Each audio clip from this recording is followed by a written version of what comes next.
dice. Oh, howdy, y'all. Come have a seat, grab a drink, grab a set of dice, and get ready to roll because this is the Chaotic Neutrals podcast. I'm Zion, Annie, Annie Mae. I am really wrecking this intro. This is Matt. Say hello. Huh? Hi. I don't normally wreck the podcast intro so badly. Oh well. That's Oh. that's normally my job. I know it's your job to. Okay, I'm the one to fumble actually starting at all, and then I get run through the whole intro just fine. But not today. Anyway, um,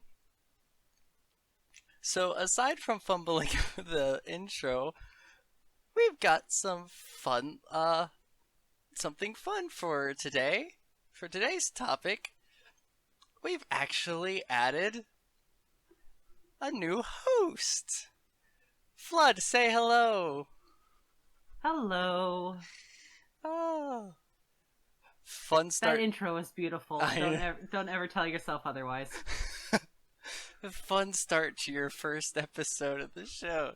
Yes, today we're officially adding Flood as the third host of the podcast, which to be perfectly honest, I feel like is kind of needed. We've so far up to this point, it's just been kind of me rambling a lot with Matt adding in some stuff every now and then. Which whenever he gets talking, he rambles too. But I Oh tend to yeah. I tend to take control of the conversation. But with Flood added, I'm sure things will get shaken up a little better. I'm hoping anyway. I'll go grab the popcorn because I'm gonna enjoy that show. You're Oh officially boy, you know you're it's coming. you're officially just sitting on the sidelines while the two of us just go back and forth the whole podcast. I am here to add the chaos in between and interrupt every conversation.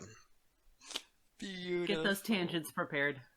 Beautiful, beautiful. Oh yes. Oh lord. Yeah, we figured that for today's topic, since we are introducing a third host to the show, we would have Flood do the same thing we did, Matt and I did for our first episode, which was run through our histories of D&D and kind of explain uh, how she got started and all that. So, Flood, if you want to explain that to us, because I don't think you've actually told either of us at all at anything, have you? Yeah, no. I don't think you guys know much about my history with D&D at all. That being said, we've been playing together for how long now? About maybe a little over a month now, 2 months, something about that. Give or take. It only took 1 month for me to get one player to want me completely dead. Interesting. Eh. I am shocked that I have survived this far. But anyway. I am too, honestly. But I mean, hey, that's the fun of D&D. Yeah, and it's something that honestly I never thought about when I was growing up. I just kind of knew that D&D existed in that ether of the nerd space, and just never took that step of trying to figure out what it was, or if it was something that I would enjoy. I was kind of that geeky theater kid that didn't really fit in with everybody all through high school and everything. And then I don't know if I told you guys this, but before I moved across the country, I was a funeral director. And when I was taking my my exams and I was studying for my national board exams, I was losing my mind. I hated studying. I was like sitting in the coffee shop every day with all my books spread out in front of me. And I don't remember how I came across Roll20, but I found a game, and the DM for that game sent me a PDF of the player's handbook and said, okay, well, when you can't stand your study materials anymore, read this. And so I was actually like just neck deep in all of these books and decided, screw this. If I don't know it now, I'm not going to know it later, and I'm going to learn some D&D. Nice. I approve. The better. Exactly. Yes. That is the better thing to be studying, in my opinion. Well, funny enough, I'm no longer a funeral director, but I'm still a D&D player. Okay. So, I mean, I made the right choice. I agree. Definitely. Yeah, and it just really helped that particular DM and that group really just kind of took me under their wing and said, we're going to take it slow and teach you everything that you need to know. And yeah, it was a really good experience getting into D&D for me, but it was all online. I did not have any physical groups until probably a good 4 years later. Dang. Actually, that sounds kind of similar to my story from episode 1. If you watch that one. I may have missed that one because I think you started sending me links around episode 2 or 3. Mm-hmm. So, just recap from mine was that I had joined my first proper D&D game, 5th edition, about 5 years ago online with Darren and Matt, and I've been playing with them ever since. And I only just at the beginning of this, or halfway through this year maybe, somewhere around there, somewhere between the beginning and halfway point of this year, I started my first physical game. So, kind of similar stories. Yeah, honestly, every time someone says, like, oh, well, I don't have any dice, oh, I don't have a group to play with, the first thing I do is shove them to Roll20 because Roll20 has everything you need in order to get started. Agreed. Yes, totally agree. And honestly, like, the fact that there is an option when you are searching for games that says you're looking for a game that welcomes new players, that's where I started. And I ended up finding just a great group that was willing to teach me everything that I needed to know. Granted, my first character was a mess, but it was still a good learning experience. Sorry, got distracted for a moment there. So, all right. So, Flood, I have to ask you a question now. Who is your first D&D character?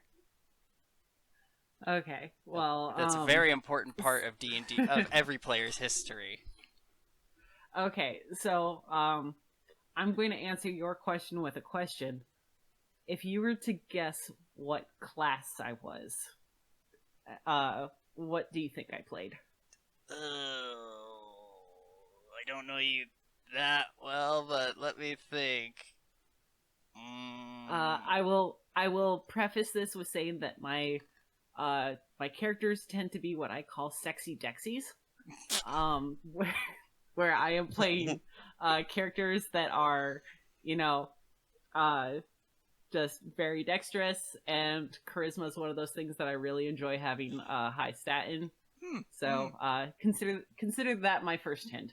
What's your first edition that you played? I need to know that. Actually, I have only ever played 5th edition. Interesting. And then beyond that, like, I've only played things that were non-D&D outside of 5th edition. I mean, based off of that description, I could only go Bard or Rogue. Okay, well, you hit the nail on the head right there with Bard. Yeah, I figured Bard was my first guess. Yeah, and I think my character image was actually out of one of the books.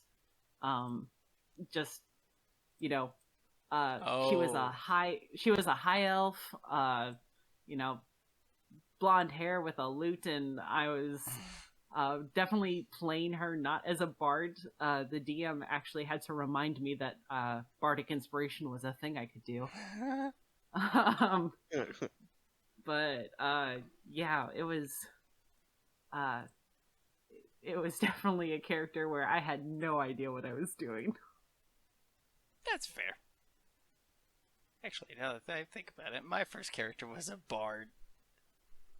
Bards are really nice for people that aren't afraid of spellcasting, but man, it definitely is a jack of all trades thing, and if you don't really have an idea for a character in mind, it's a really good way to just kind of have a little bit of everything. Yeah, I would agree with that. It's a really good starting class because it just covers it all. Get your you got your role play, you got your combat, you got spell casting. Yeah, got your Yeah, it's support, got just your frontlining, your sneakiness, your yeah, it really does cover everything. Oh dang. and I think if you start at level 1 with a bard and work your way up to level 3, once you hit level 3, you kind of have a better idea of what kind of character you are playing. And let's say you wanted to be a more sneaky type of bard, well, you've got College of Whispers. And if you wanted to be a more, martial, I believe it's College of Swords. Bard really does have an option for all of them. And that being said, if you're feeling extra brave, multi-classing is always a thing, and Bard multi-classes pretty well with most classes. Yeah, yeah, it really does. I've never thought of that. So what were your guys' first classes then? First characters in general. Matt, you want to go because I could probably spend hours on Warren. Yeah, sure. My first character is the one from the Britain campaign, Thordis. He's my first official character, really, and he's a paladin. With being half caster was pretty decent because at the time the amount of spells and trying to keep track of spell slots and the spell descriptions and everything just kind of like paranoid me to the point it was like I'll never be able to keep track of any of this. That's why I still haven't even played a wizard yet or any real full caster. That's funny because I am specifically avoiding paladin right now because I really don't like the spell casting of paladin. I I, um, I love it. I think the thing that is both appealing and unappealing about paladin is the fact that your spells are mostly smites. Um, I feel like it's very hard to play a paladin that doesn't fit that archetypal paladin, essentially. Yeah. That makes sense. That makes sense. You know what's um God, my brain just died. A paladin doesn't have to be a religious type either. A paladin's powers comes from the oath it makes, not their religion. So that's nice. So a paladin can be just about anything as long as they vowed something that they believe in so great, they basically get magic, which is weird to think about. Yeah. I've never thought of it that way because I'm pretty sure that I've seen it before where you break your oath and your god comes down and basically says no more magic for you. There is the Oathbreaker Paladin that is a subclass. Yeah. But it really does. It is worded to where it is. You've taken an oath, and this is officially your Your source class. of power. Yeah, this is how you how things work for you. So, I've actually seen a meme that was actually a brilliant suggestion of a character, a paladin, who who literally does not die. He's an undead paladin simply because just before he died, he said, "I am not finished." and that is his oath, and I love it. I know it But was a joke, but it's still amazing.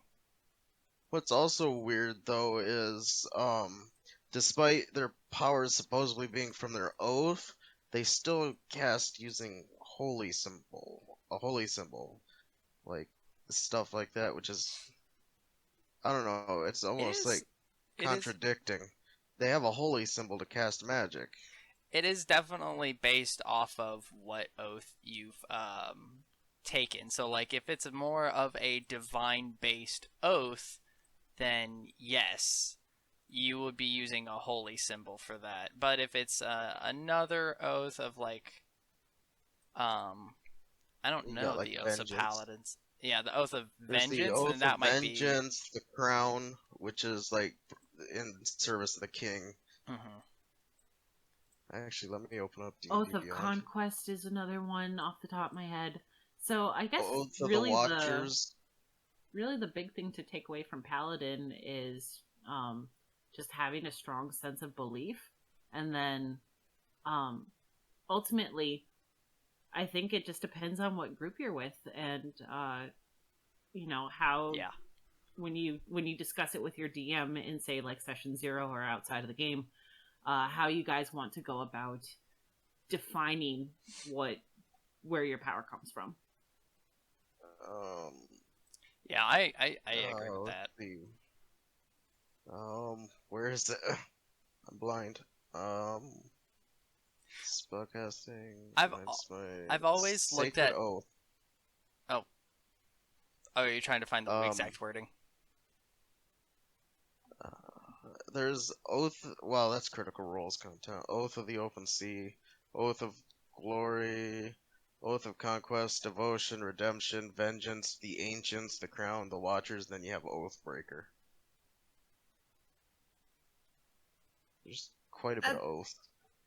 I think it's kind of similar to cleric in a way where they just kind of want to cover all their bases, but cleric for sure is more divine, uh, more Yeah. yeah, more associated with having a divine being, almost like having a patron for The warlocks. Yeah. Um.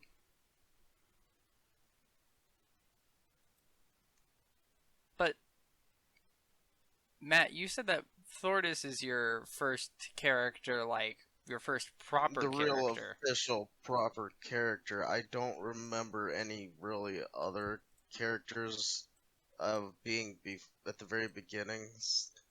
It's been so long. It's been this campaign started was 5 years ago. 5 years ago. Um, actually, actually, it was a year before. I thought you joined what 5 years ago, right?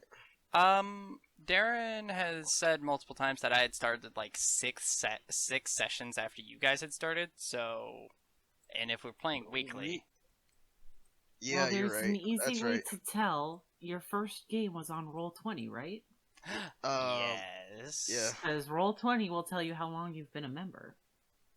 it's a really, lot of hours though, because it's an hours played. It does give you a date, though. Oh yeah, that's yep. right. You okay?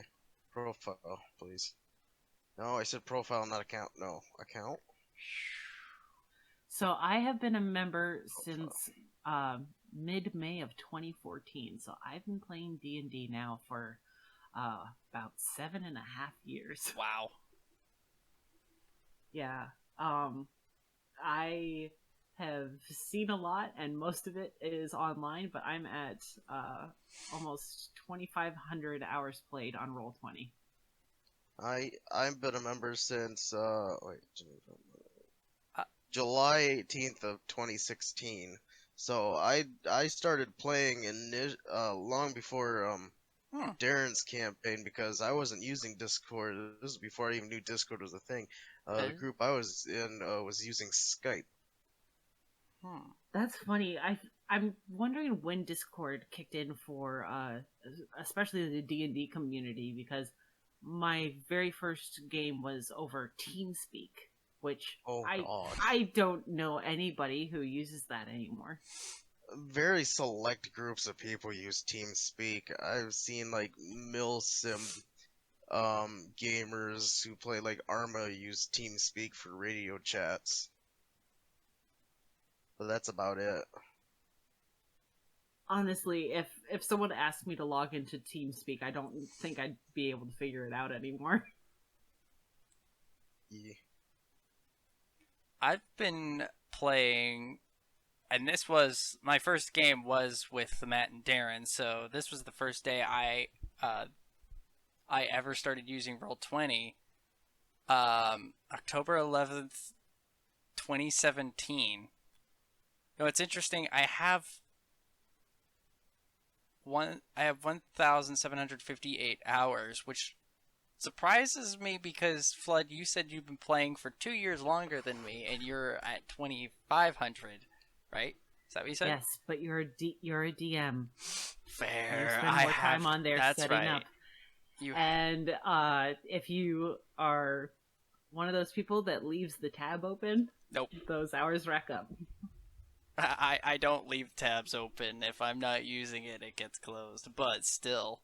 I leave all the tabs open. Oh I have all the tabs. Matt, I have a why? lot of games that abandoned Roll20 as well and sought different options. And There's one of them was just Theater of the Mind. Another one was using the AvriBot in Discord, which I personally find it a little convoluted, especially for combat. Roll20, I think, runs combat more smoothly than Avri does. And then I think I've even done a game on Tabletop Simulator, and that was a bit of a chore. E. That being said, the DM put so much time into everything because they literally set up the entire city complete with people and everything. Half the time our computers were crashing because there was too much stuff on the screen. Wow. Oh my gosh. I know Fantasy Grounds is one of the popular ones that people play on, but you gotta pay for that and literally pay for all Yeah. the books and contents. That's Eh. well over $100+. When I could just use Roll20 and just grab The, a bunch of images from the internet or just Right. make them myself. It's very very simple to use Roll20. I think it's very new player friendly. The other one that I have access to but haven't tried yet is Tailspire.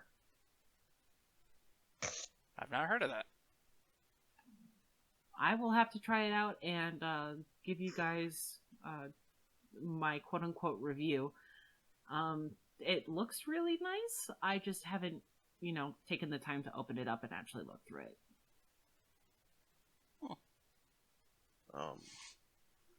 But Annie Mae, what was your first character? I think we deviated a little bit there. Yeah. My first. Welcome to the chaos. Yep.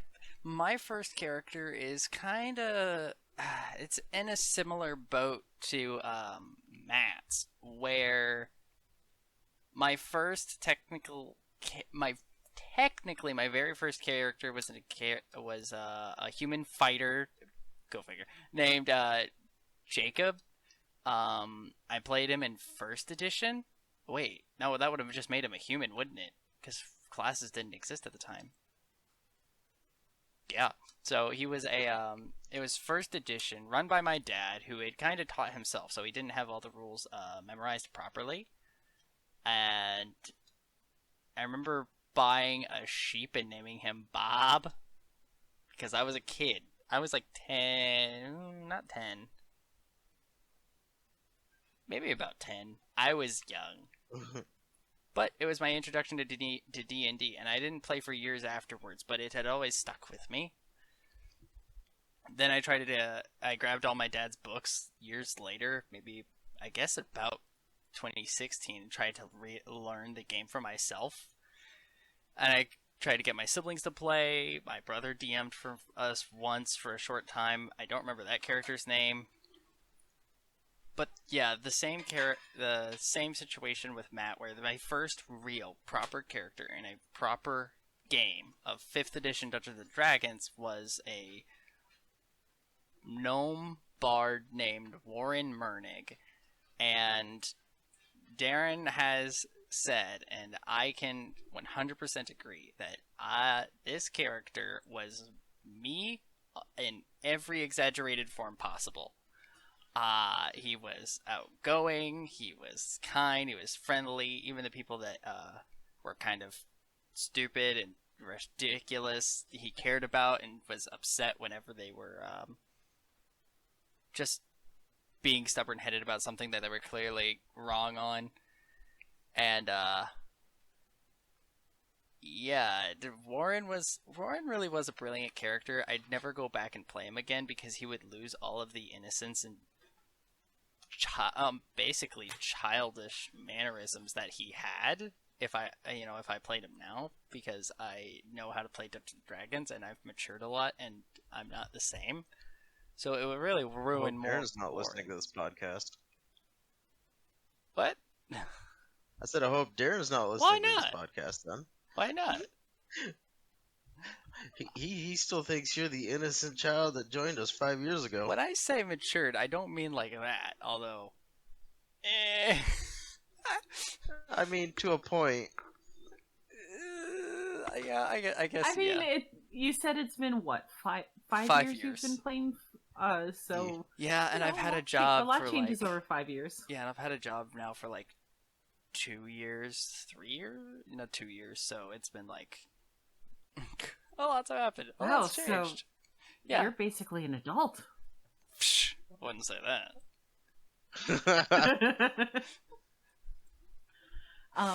It's kind of interesting though that you bring up how much Warren was basically an exaggerated version of yourself, because when I make my characters, I notice that I go towards certain trends, and it's usually I'm either exploring something about myself, or yeah, that's probably the best way to put it, is I am looking at some aspect of myself and just trying to see how far I can push it. And then as the game goes on, I usually find other things that pop up where, things that I hadn't thought about but are very personal to me show up in my characters. Mm-hmm. I heard somewhere before, I can't remember where, that basically your D&D character is either you as you are or the person you want to be. So That yeah. changed put a different view on the way characters are for me sometimes, because I think Thordis in the very beginning was basically just like me. I wasn't social. I stayed quiet, stayed at the back, and did very little at first. Yeah, that makes a lot of sense. I've And actually what has changed over those 5 years then, with both you and Thordis, would you say? Thordis has basically come out of his shell, broken down the walls. He is a lot more social. He is outgoing to protect the people he's adventuring with, like they're almost family to him. So it's a big change. Thordis has basically become the leader of the group. that makes a lot of sense. Yeah. Would you say the same for yourself? I would actually. Compared to then, I do a lot better. I really think that D&D is just a good way to safely kind of explore the things about ourselves that we don't really have the ability to do out in public necessarily. Yeah, I agree with that. Yeah. I remember actually, yeah. I remember actually playing a character at one point, because when we were playing to Annihilation, Matt, you were gone by this point, but I pulled out a character. I might have talked about him before in a previous episode, where I was trying to bring back the evil in our party, trying to re-anchor what we had originally gone for. And I tried to play a proper hateful jerk who wasn't really that kind or friendly. And it quickly was brought to my or well, quickly reminded that, oh yeah, these characters never do well in a D&D party. But then, like, not because anything went wrong, but just because I had quickly after remembered everything I'd heard over the years. I was like, oh yeah, that's right. Maybe this was a bad idea. And then playing him myself, I just couldn't do it. It was so hard. I hated doing That it because it was nothing like me, and I hated trying to be like that. And I was like, I need to change this character quickly. And I just threw him out the window, and I don't even know if I still have his character sheet saved. unless it's under like a very certain circumstance or a very specific world that they've been put in, I don't really think evil characters or a full evil party really does well together because I just don't think it meshes well. I I also think don't. it depends. Yeah. I think the problem is that D&D is built for heroes. It's not built for people who want to play villains. So, I. that being said, like you can make great villains using the mechanics there, but to make a party of villains, the problem is everyone has their own goals. So, the reason we have some pretty honestly villainous characters in our Monday game is because we're all doing our own thing. Yeah. We're not going after the same goals, because if we were, I don't think we would do well. Yeah, Yeah. I agree. But at the same time, I mean, I loved seeing these very villainous characters, but you do have a point. Um, Mac is a terrifying character. Yes, freaky. Uh, He's a yeah. freaky character. I did not expect some of the things that he's done. I'm like, oh wow. The second he started describing some of the darker aspects of what he was Oh, up he to. went hard on that. Yeah. Well, Oh. at that point, I had like a small panic attack because I was like, "Oh no, I'm on this character's bad side. What do I do? I am going to end up losing a hand or worse." Yeah, that happened. I mean, when you put yourself on Mac's bad side from the beginning, I was like, oh no, she's messed up. I think It was at that moment she knew she fucked up. Yeah. what session was it that Darren basically told me bring a new character? Was it the session before last? It might have been. Or it was the session that you put him in the timeout dimension. Yes. Oh, that's vanished. right. Yes, That's that right. was like 3 or 4 sessions ago. That was. Yeah. That was such a good moment, though. I wouldn't change it. Oh, I am so happy it happened. Not the way it played out because of the argument that took 30 minutes, but I like. It wasn't like an argument, but it was definitely a rules lawyery discussion, and we figured it out. I think it ended well. Yeah. Yeah, so do I. And honestly, everything that's happened in this campaign, so villainous. I love it. I find that when I have the freedom to play a villain, I will always take that opportunity. I've had a couple of Yuan-Ti pureblood warlocks now, and I don't know why.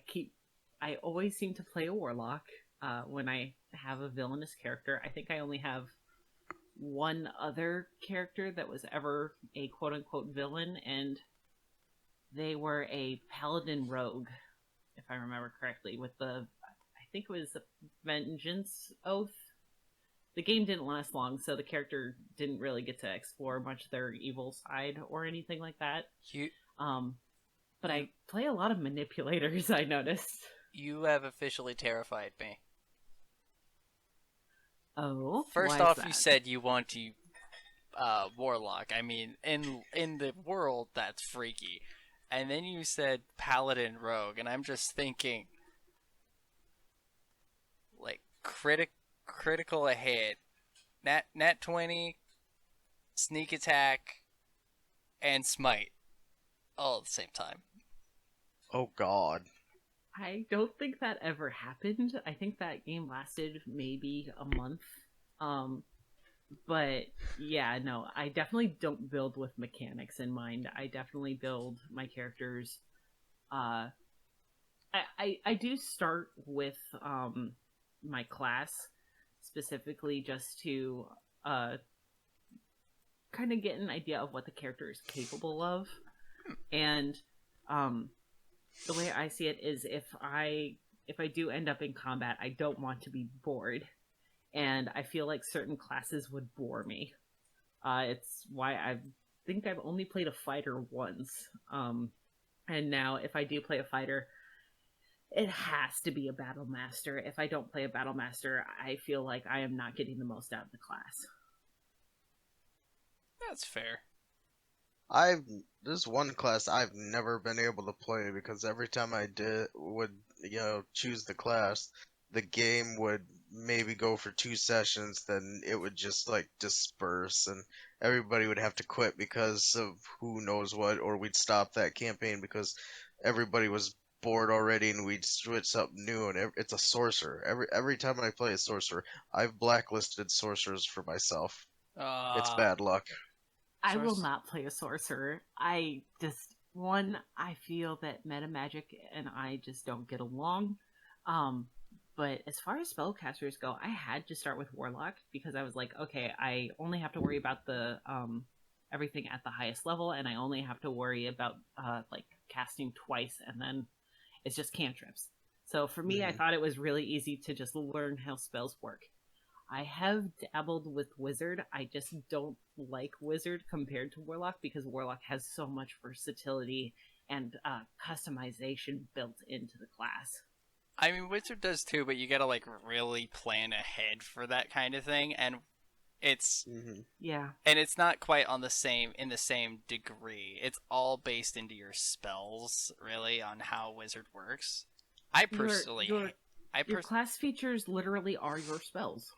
yeah, I And personally, you kind of need to have the money to build as well. And I feel like a lot of games don't necessarily give both the money and the spell scrolls to build your spell book.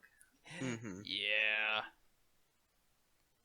I But I think personally I don't. interrupted you like 5 times, You're fine. so You're fine. I do it to them all the time. No, you're fine. That's I've actually had a That's the norm. discussion. I've actually had a discussion about it, and that's my style of speech. Interrupt because that's how you get your thoughts out.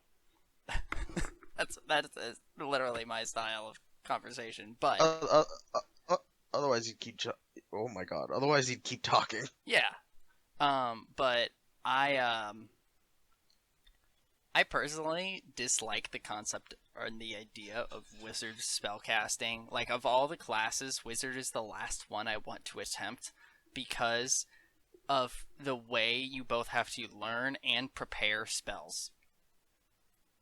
I don't think I've ever dealt with properly done spell preparation for D&D. I might be wrong because I don't remember all the classes I've played, but I've played a good handful of spellcasters.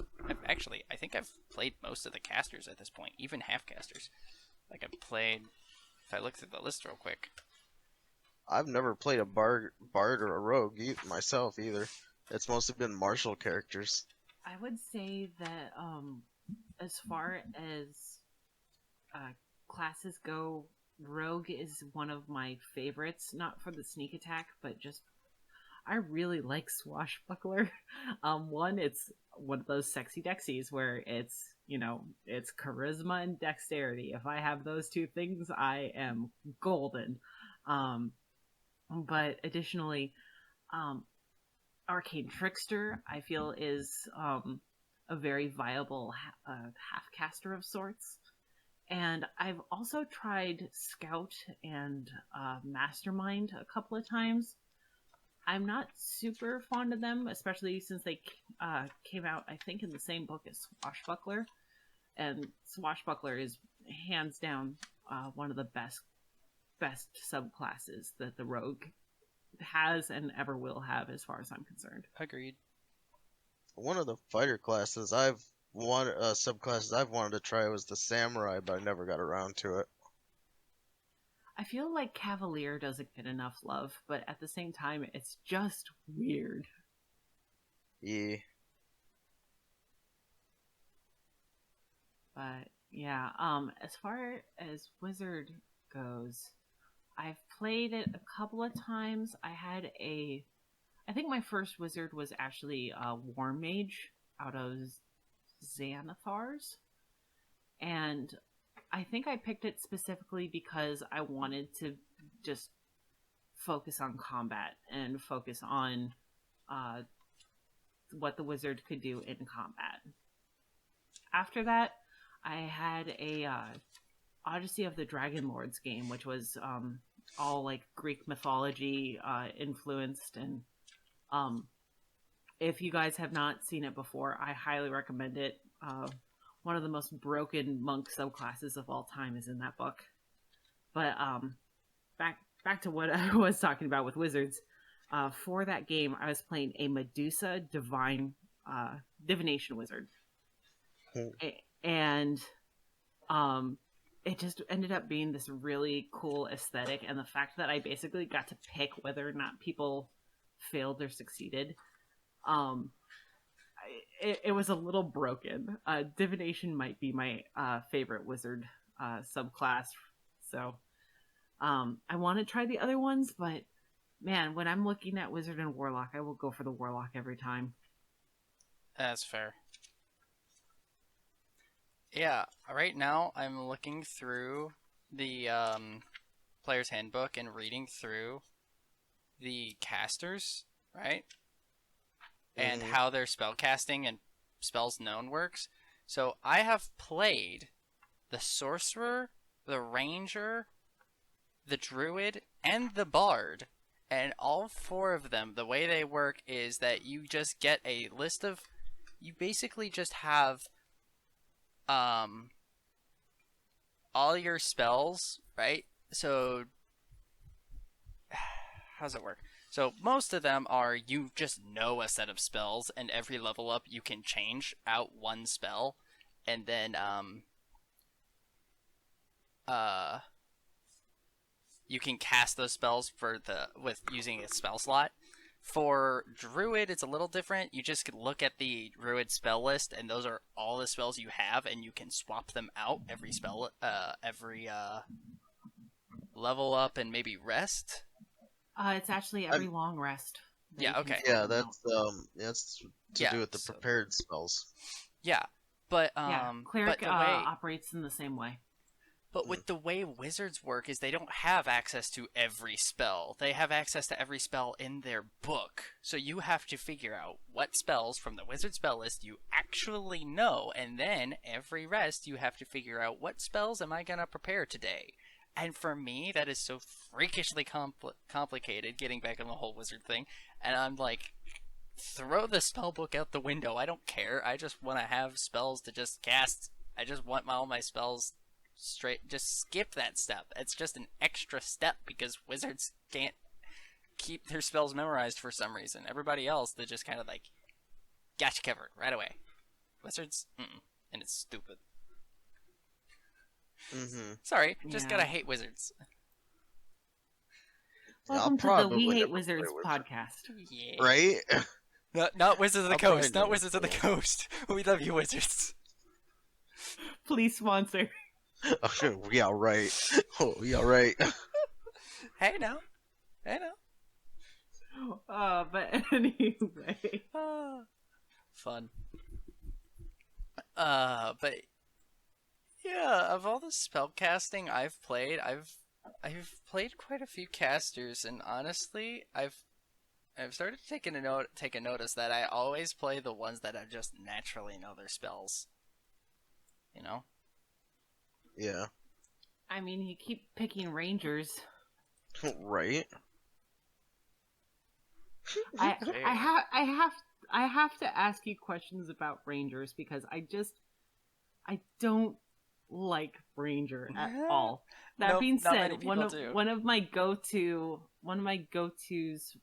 for one shots was a dual wielding ranger, and I forget what subclass she used, But man, I just Rogue Ranger got the raw end of the deal when the book came out, and I haven't seen anything that has truly fixed how it works. The problem with Ranger, the real big, powerful problem is that it relies heavily on two things. It relies on one, the DM to actually utilize the class's features in the game and the world, and two, it relies on the player that's using the class to not use it in a combat sense, but in a roleplay sense. Um, so for the game that I play every Monday night, we've been going through a lot of traveling, and in those traveling sessions, whenever we have a short encounter, or we're trying to get from point A to point B, or we happen to come upon like a plant or something, or we need to find a good place to rest, I will immediately be like, okay, this is how I'm gonna do it, or I'm gonna be the one to do this, and this is how I'm gonna do it, and I'll explain some like reasoning, or I'll try to get some information out of whatever's the situation, and I use rangers in that in like that example, and because like I use beasts, or I'm a beast focused what is it, favorite enemy. My favorite enemy is beast. Every time we encounter a beast, I'm like, okay, how much do I know about this creature? And I'll roll for the history, right, with advantage, because that's what I get. And then I'll pull upon my real world knowledge based off of how well I rolled. So for example, we faced off with two giant snakes, and once we dealt with one, I went to the other, and I'm like, I'm gonna try to grab it by the back of the head. And I succeeded. And I did that because I knew grabbing a snake by the back of the head will basically, I'm not 100% sure on this, but I'm pretty sure it will paralyze its jaw open, basically. So by doing that, if you hold it, grasp it right, you can basically catch a snake and just, it can't do anything. Can't do anything to you because it's stuck. You've got it by the one weak point. And I just do that for my ranger, and I feel like that's what ranger is built on, is the role play and the world building and understanding the mechanics on a fundamentally different level from all the other classes. They can be very mechanically based, where I pull those mechanics, and they're almost passive. The ranger, as in general, is like a passive class versus all the others. All the others are active, but I suppose you could say that it is, all of their class features are passive features, and you have to learn how to be a passive player. Use your skills and benefits in that manner versus everybody else who's actively doing something. That might be part of why I really dislike Ranger, is I am very much an active hands-on player. If there is a button to push, I'm waiting long enough to see if anyone else wants to push it, then damn it, someone needs to push the button. That's fair, that's fair. Yeah. But taking from real world experiences is something that I think everyone needs to do within their classes, just to be a good role player in general. I agree, but I'm a little worried about what that says about me and my all of my warlocks. I mean, you can't really pull from real world experiences for your warlock, though, because, like, I mean, have you ever been part of a cult? Not that you know of. Fair enough. Fair enough. We'll talk about cults another day when we see how far. Okay. We'll see how far Enderani goes. Okay. I mean, we are putting that campaign on pause for now, so. Plenty of time for me to plan my takeover. Fair. And plenty of time for me to prepare the entire civilization of insects. Also, I noticed that we quickly covered like like you just quickly covered all of the topics that Matt and I have discussed in the past 4 episodes. We had how it all began, which is how we started the episode. Then you immediately jumped straight to episode 4 with what do you need to play D&D, and you just immediately said roll 20 covers everything. I was like, oh, fair.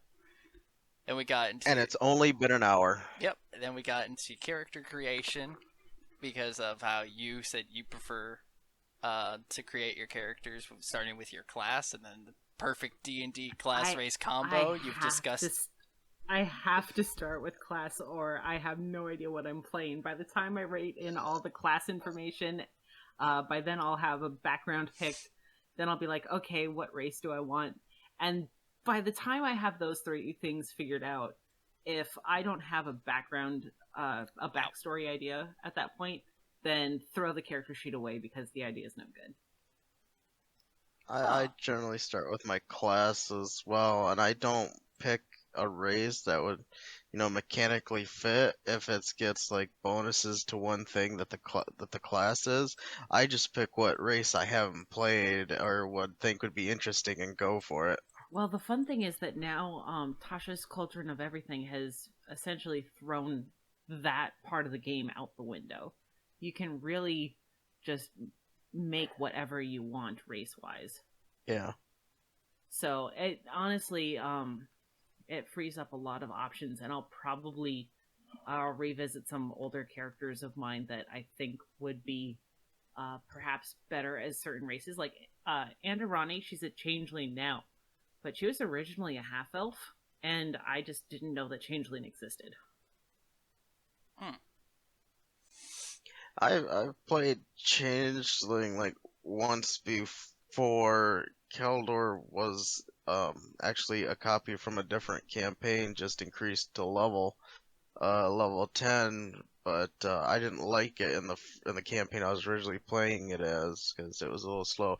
He dang near got instantly killed because we were going out to travel to a different place and we were ambushed by some assassin, and he chose to shoot at Kaldor first, and yeah, dang near doubled my my max HP in the first shot with sneak attack, and yeah, almost killed him right away. It was like 3 points off. Wow. I feel like that just robs the fun of the game. Yeah, it was. Unfortunately, I failed my perception that I was told to roll 2. So, he took that and dropped like a sack of potatoes, just straight down crumpled. Dang, man. Still, like that's a And I little was, brutal. That feels like balance might be a little off. and the only other character, there was like 3 characters at the time, because I guess it was just the 3 of us at the time. I can't remember what was going on, but none of them were healers. None of them had any ability to heal. So I was rolling death save. Somebody finally managed to roll medicine high enough to stabilize Keldor, but he was still unconscious. So he was out for a while. I was out for the entire combat session too. So I was just kind of like sitting there and just like, yep, this is my life now. Dang, man. Yeah. I had a similar experience with actually one of my Yuan T tier bloods, and it was Curse of Strahd, and someone decided to just make a swing at this old granny in the street. Turns out that she was extremely dangerous, and despite all of my role playing of like being nice to this individual, and I actively did not participate in the fight at all, and I still got like 3 magic missiles to the face, and I was out. Oh my gosh. Oof. Big oof. I do not count that as a character death because I find it unfair. And I do think that when a DM is just out to, get blood, it's just not fun. Yeah. Because honestly, it. I think a lot of people start D&D and don't realize that it's cooperative. And not just cooperative of like your team versus the DM. No, it's you, your team, and the DM working to tell a story. Yeah, I Exactly. agree. So I feel like once players have that initial lesson, and sometimes they might need to get smacked around a couple of times, but then they learn. D&D is the ultimate interactive storybook. Absolutely. Skyrim on steroids is how I have described it to my family. That's fair. I like Skyrim. Yeah, it's fine. I know you mentioned that your dad was the one who taught you how to play. I didn't know that I had D&D players in my family until about 2 years ago. And, I had been playing for 5 years at that point. Wow. And it was my uncle who had been a, hardcore player. I told him that I, had started playing and everything. And all of a sudden he pulls up all these books from the basement of just, killer crabs, and I have one of his old minis sitting on my shelf right now, one of the old pewter ones where the paint is starting to rub off a little bit. But it was just like, oh, finally I'm not the lone nerd in the house. Oh, I can appreciate that one. That's Goodness. that's one of the areas where I started with D&D as well. Initially, I don't remember where exactly it popped up, but something about D&D popped up one time, and I went to YouTube to see if I can find anything about it, and I came across Critical Role's first campaign. I watched a lot of that, and then I brought it up to my dad, and my dad told me about the stories of a homebrew mechanic system, D20 mechanic system that a guy made up on his own with a world and everything that he played in that campaign. It was basically D&D but on steroids at that point, but the stories were amazing. My dad's tried to teach me and my brother 3.5. I still don't understand 3.5, and then I moved straight to 5e because compared to 3.5, I feel like 5e is the keep it simple stupid version of D&D. 5e was actually, I think, specifically built for people who were new to the game, and I think the combination of 5e being something that was relatively easy to step into as a new player, combined with the success of Critical Role, I think that's where we kind of had this second coming of Dungeons and Dragons, because Yeah. obviously you had a period where it was popular, then you had Satanic Panic, and Critical Role really did a lot for the game in general. A lot of people that would never play the game otherwise were suddenly very interested. Short story, I was briefly playing with all of my managers at work, and one of the other people at my managerial level was running the game, and he and I were the only people who had ever played D&D before. And then our bosses were the other players. So I specifically made a life cleric because I did not want to find out what happens when my boss dies. And it's actually the only I will say legitimate character death that I have ever had, because my bosses are murder hobos. Oh no. Really bad murder hobos. Oh god. That's sad. It was kind of funny though, because at least half of them would never have considered ever playing the game.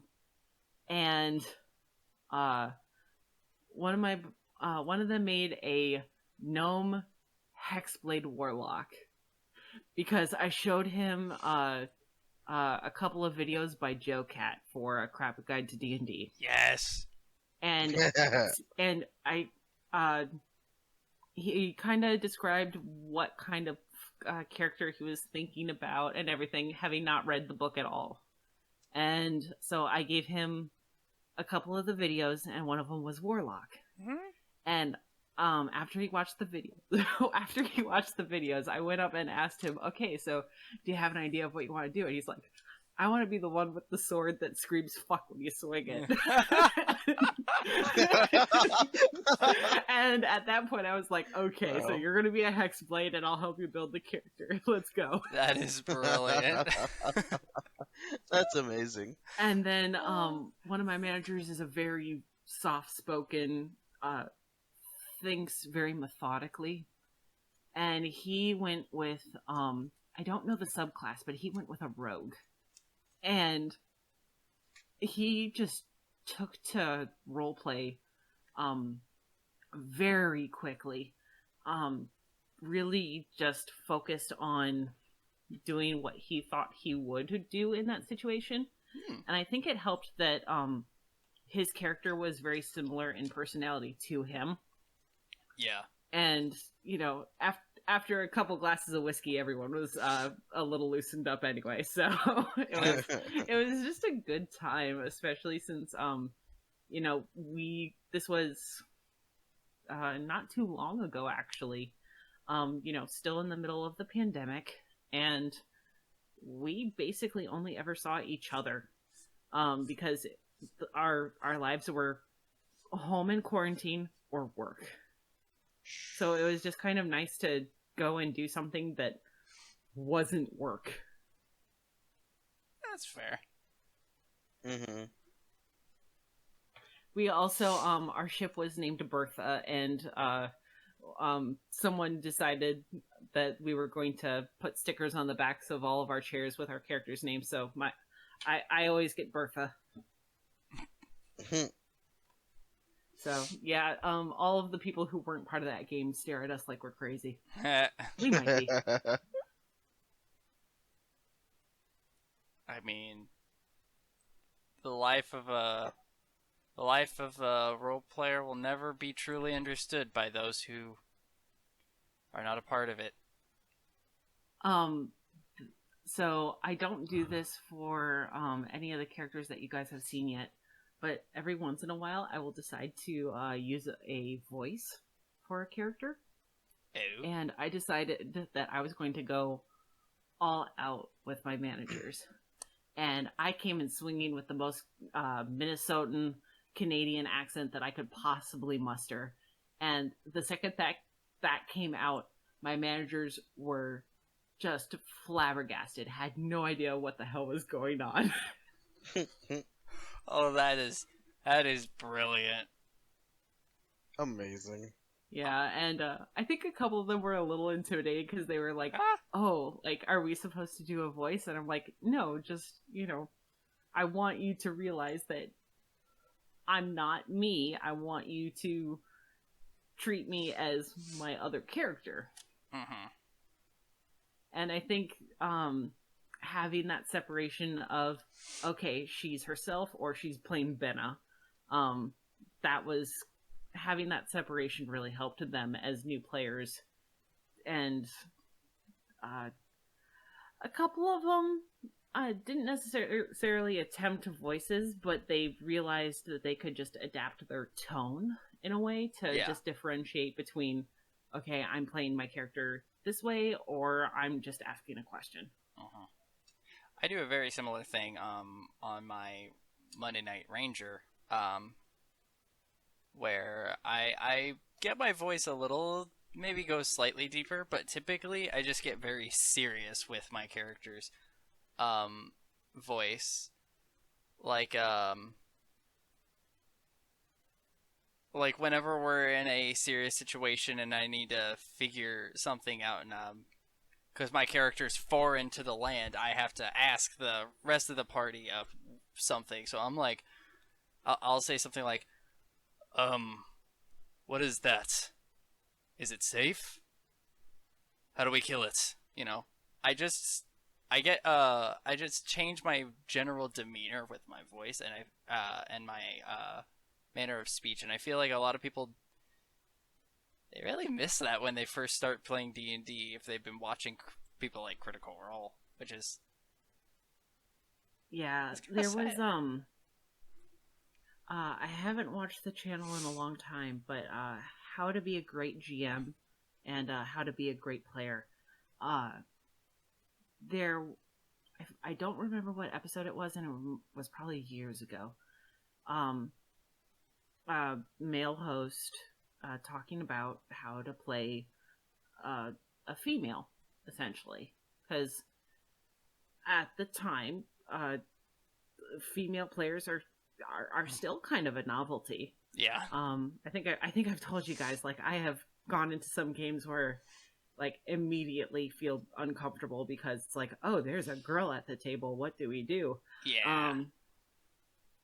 But really the only difference between um a male voice and a female voice ends up being the tone. So the way that he described it that has stuck with me is that a feminine tone is going to be just a little lighter, just a little airier. Um, and it doesn't need to be this high pitched, you know, this falseness that comes to it. As long as it's different enough to tell that you are differentiating between your normal self and your character, it's enough. Yeah. Yeah. Andy is one of those that I think sounds a little too much like me. And originally, when I played her, she was very monotone and very methodical in the way that she spoke and spoke very little. And I almost kind of want to pull her back towards that monotone, but I also feel like, might be a little too late for that. But that was back when she was a half elf and not a changeling. And I feel like as a changeling, she has a little bit more flexibility. Yeah. I mean, she has to that. have that if she's gonna play the way you've been playing her, constantly changing her personality. She's got to be able to fluctuate that monotony. I think the original iteration of Andy was for Death House in Curse of Strahd. I don't know if you guys are familiar with Death House. No. Nope. I won't spoil anything then. It can definitely be played as like one or two sessions. But essentially it's going through this house like a dungeon. And the reason it's called Death House is, of course, because a lot of players die here. And towards the very beginning of the game. Hey, look, it's Tomb of Annihilation condensed into one building.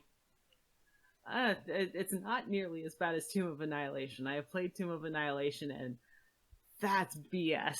Yep. But I will say, Death House, if you are not cautious, it will absolutely wreck you. I think we had a slightly larger than average group where we split our party and somehow did not immediately die.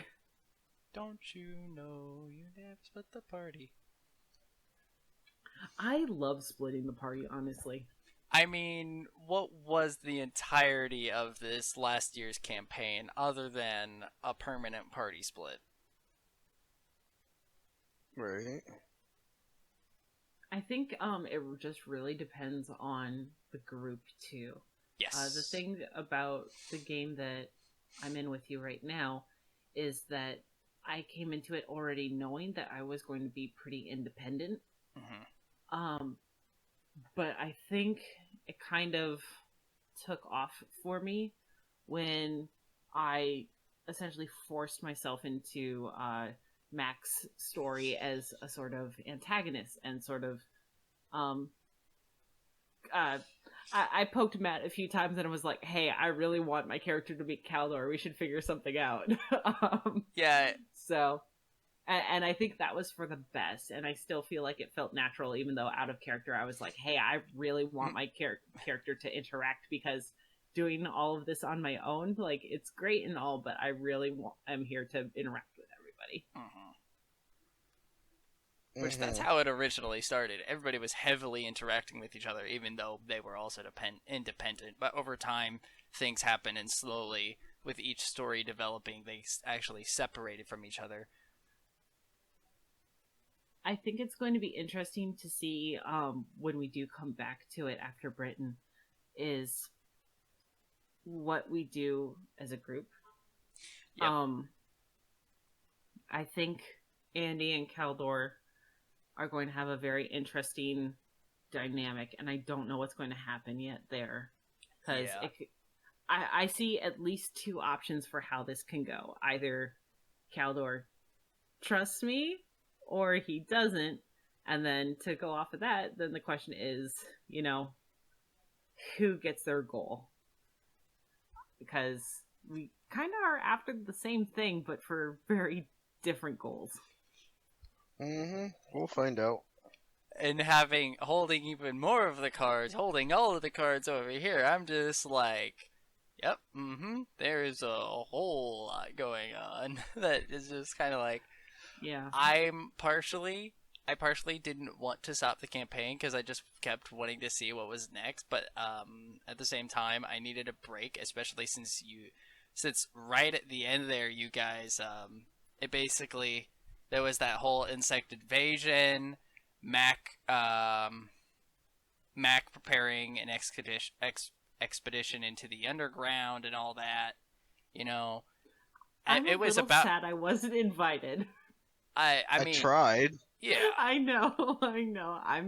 I just find it a little funny because I really want to find a way to keep Andy and Caldor working together, but I guess if you're going to be going underground, that leaves me pretty much free reign to cause chaos up top.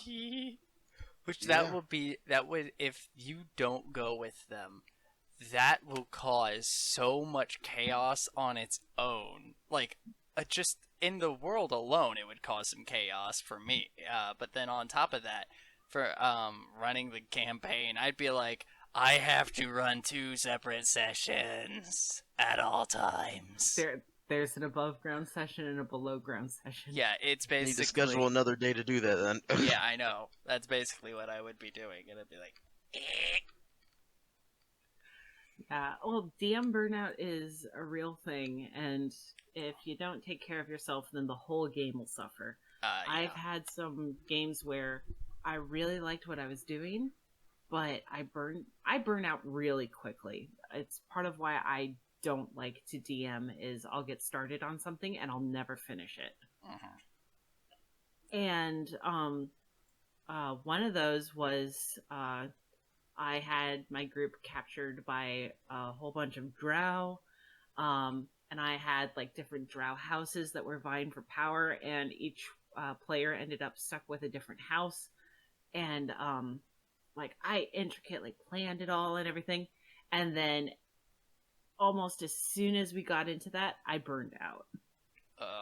Now it was nice that my players were like, hey, we're really interested to know like what the heck's going on with these NPCs, like what is it that you set up.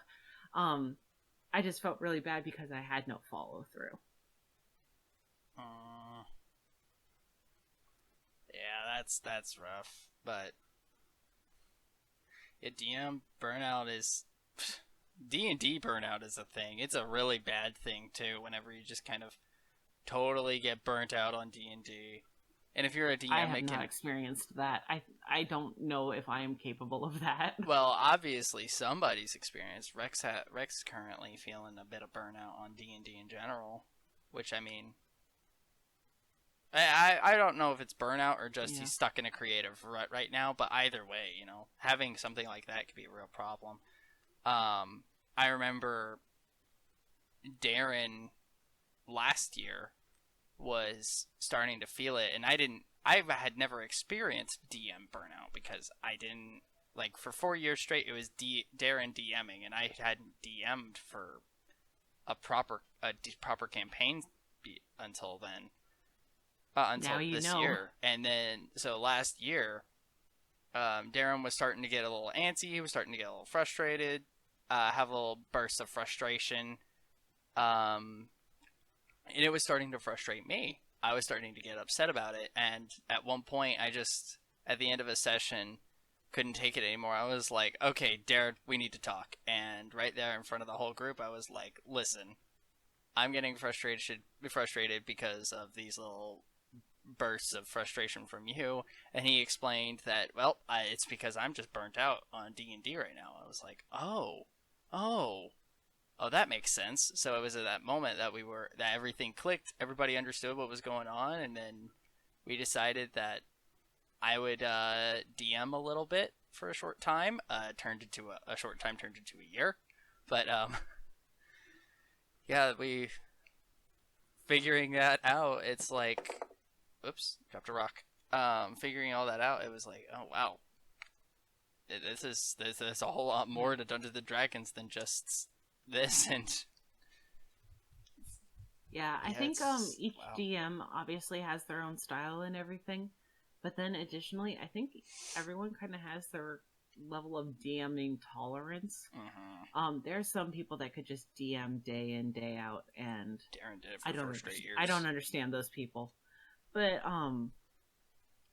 I can maybe make it a couple of months, especially if it's like every other week. So I've kind of just relegated myself to running very short adventures. So Tales of the Yawning Portal, Candlekeep Mysteries. I can run those books because they're very short and easy to digest. But you know, I've really wanted to run Tyranny of Dragons, and that's two massive campaigns in one. Not sure if I'm ready to bite off more than I can chew in that respect, but it's one of those things that I really want to run one day.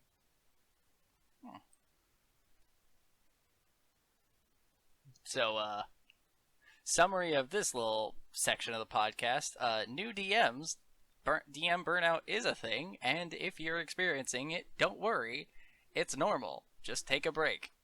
It is perfectly okay. To your group. Talk to your group. As long as everyone's on the same page, you know, if you've got someone else who wants to try their hand at DMing, even if it's just, you know, a week off where you get to play, you know, just the ability to do something different is so important.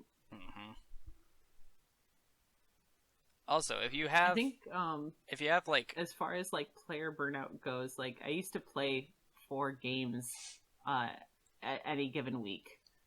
And some days it would be kind of like what you're doing for Mondays now. It would be like 10 hours end on end of playing games. But it's okay because it's like I was playing with a different group. I was playing different characters and whatnot. So it was just kind of like a reset. Yeah. You gotta have those breaks. Otherwise, you know. That was actually it gets bad. For me, that's how I managed to get through DMing as long as I did, because I got to the point where I think I was playing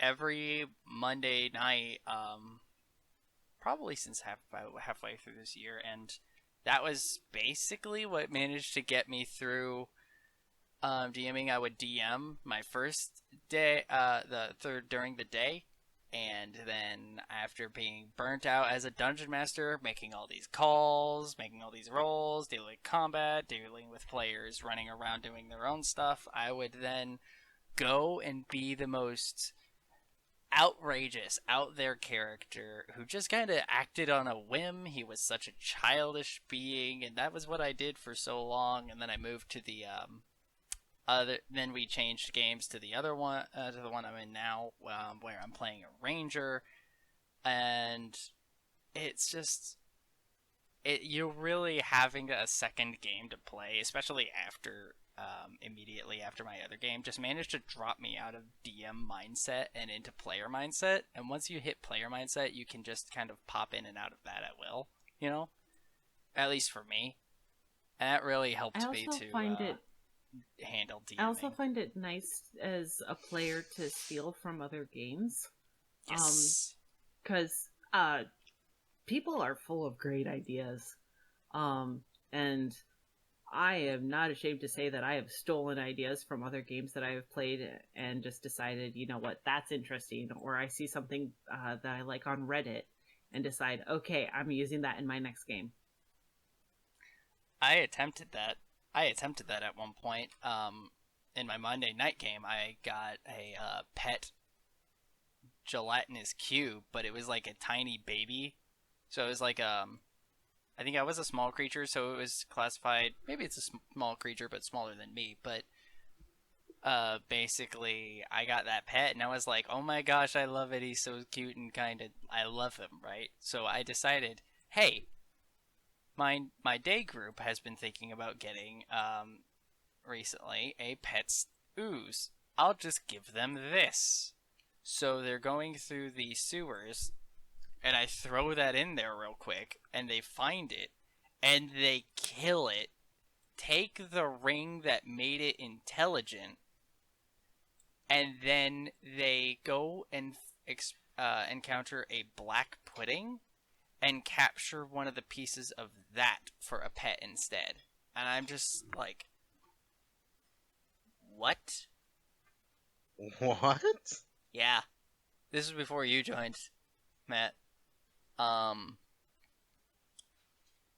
In fact, they encountered this little it's called an Athquid cube, the baby gelatinous cube. But the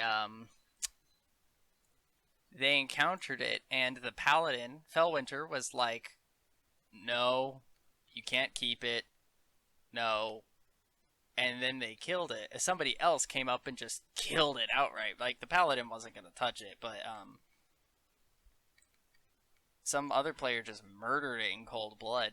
And then the paladin later, when they're fighting the black pudding, pulls out one of his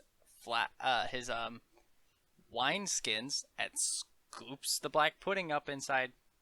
And I'm like, you just said you can't keep an ooze for a pet earlier. Now you're keeping a more dangerous ooze as a pet? What? What? Yeah. Don't ever depend on your players to be rational. No, I know. Clearly, between Fellwinter denying one ooze over another and Mac going freaking murder massacre monster, Crime Lord. also because Straight now mafia that the boss. campaign is on pause and all that, I'm not afraid of saying this anymore. Did you know that you guys, both of you and Rex, were all playing Changeling Warlocks? Are you serious? All three of you were playing Changeling Warlock. What? Oh god. How did we all end up playing the exact? What? Okay, to be fair, I'm pretty sure we're all playing different kinds of warlock. Oh, you absolutely Well, are. You absolutely are. Still, you all played Changeling Warlock. And I was just kind of like, I'm sorry? I'm sorry? How does that happen? You should have just like when I floated the idea of Andy to you, you should have grabbed me by the shoulders, shook me real hard, and say something else, please, anything else. Oh no, I was all in. I was all in for it. I was just basically like, oh yes, somebody else to play the many faces game. Yeah. That being said, Oh, it's so awesome. I feel like our characters are all very different from each other. Oh, absolutely. Despite being mechanically so similar. Right. I mean, Warlock is Although, one of the most customizable classes in the game, so how mechanically I think similar that the are fact that we do have similarities, though, you know, that was literally what made Andy decide to trust Caldor in any respect. Mm-hmm. And I think I literally have it written on my sheet saying, "Don't trust anyone."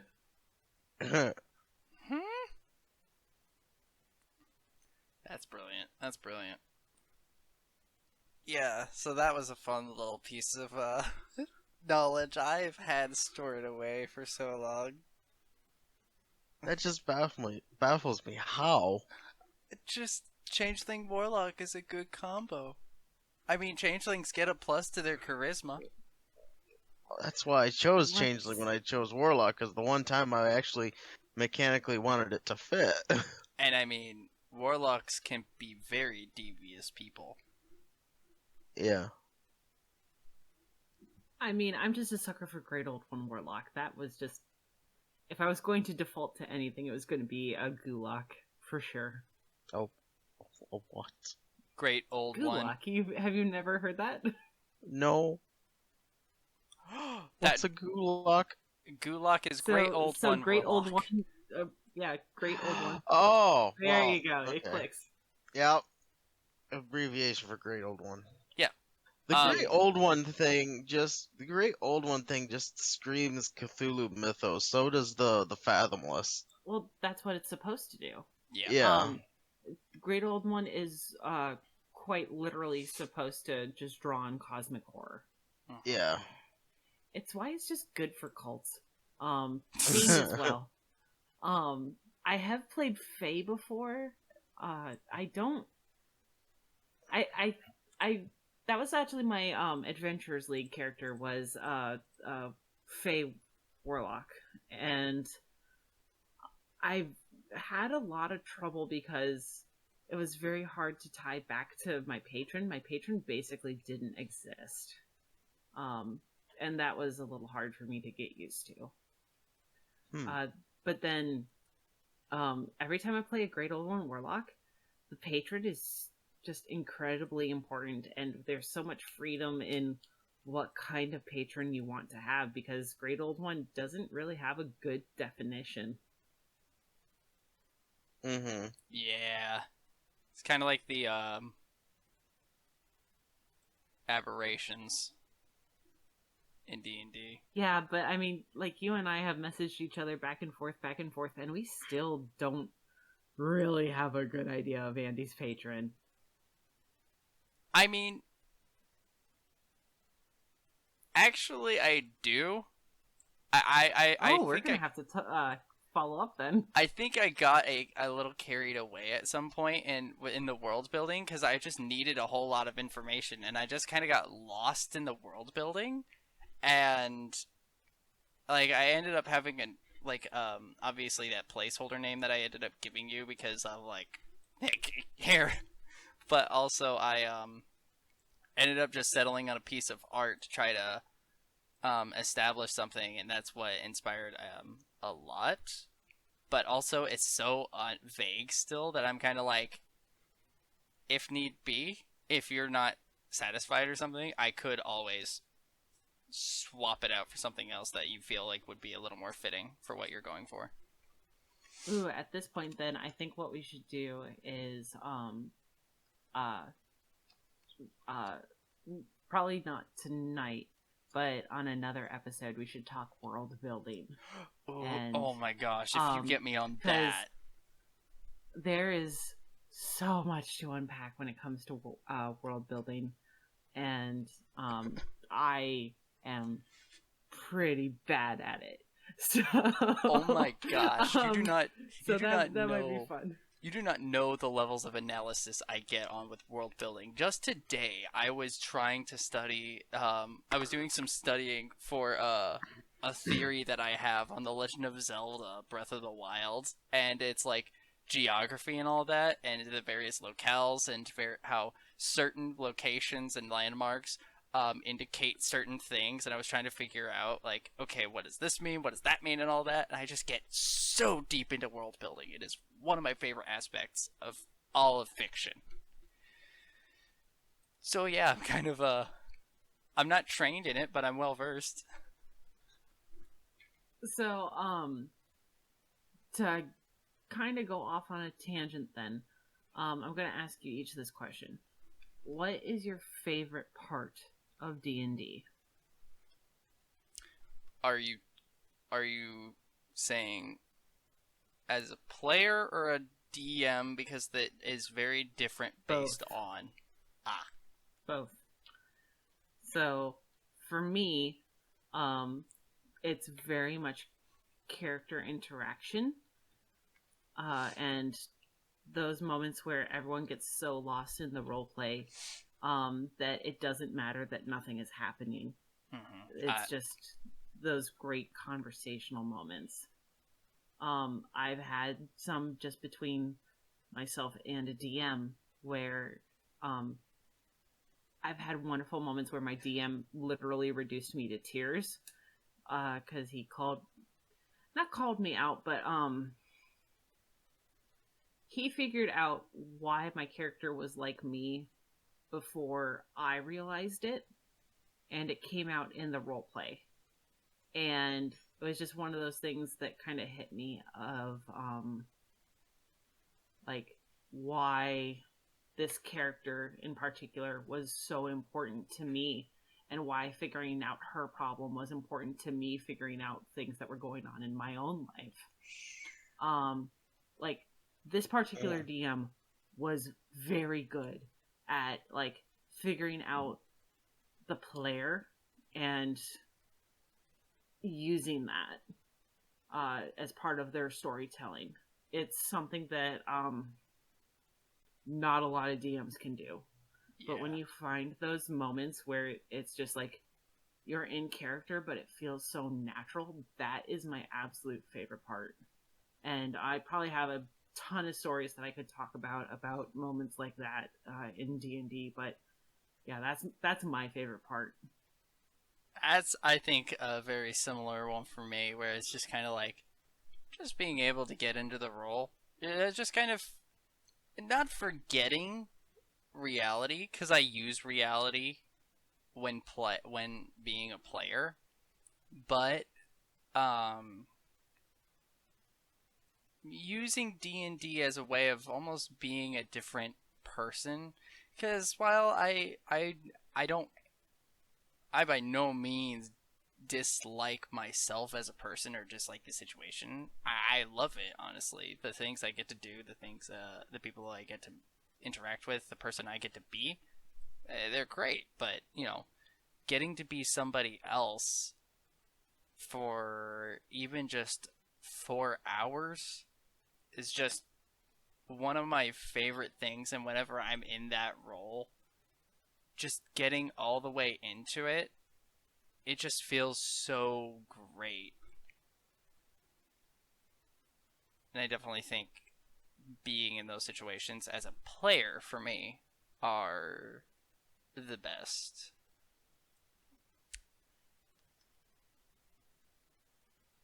That's kind of funny because like simultaneously, I think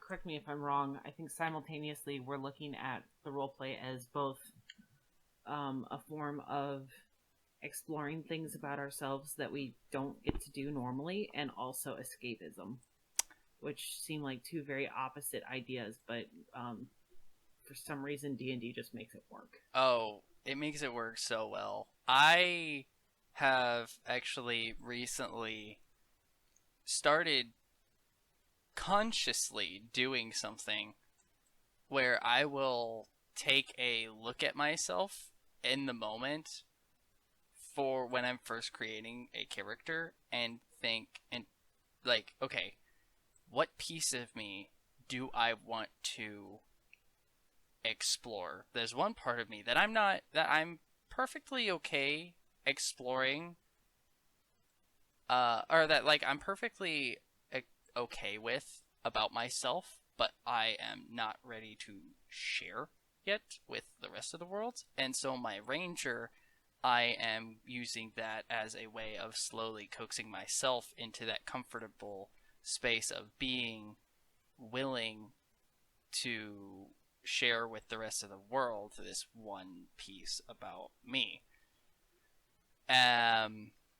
Another character who I've talked about on the podcast in the past is Monchi, the goo person.